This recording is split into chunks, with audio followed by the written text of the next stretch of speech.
Now, there are some meetings where you would just love to be a fly on the wall. And Monday was one of them as Hong Kong leader Carrie Lam met with Chinese President Xi Jinping in Shanghai. It was their first face-to-face since the pro-democracy movement erupted in Hong Kong some 150 days ago. For more on this and other news around the world, let's go over to our Kim Da-mi at the Arirang News Center. Now, Tommy, do we know what Lam and Xi had to say to each other?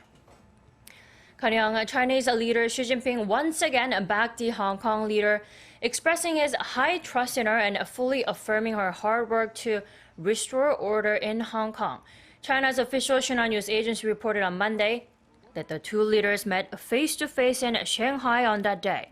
In the first formal sit-down between the two leaders since June, Xi reiterated to Lam that she has Beijing's trust in terms of the work that still needs to be carried out.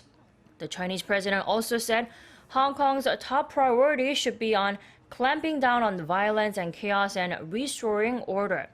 Lam is also scheduled to meet with Chinese Vice Premier Han Zheng in Beijing on Wednesday.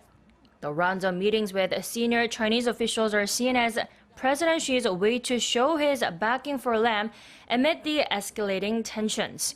Another indisputable factor is that the Chinese world city will soon invoke and enforce much stronger policies to crack down the pro-democracy movements.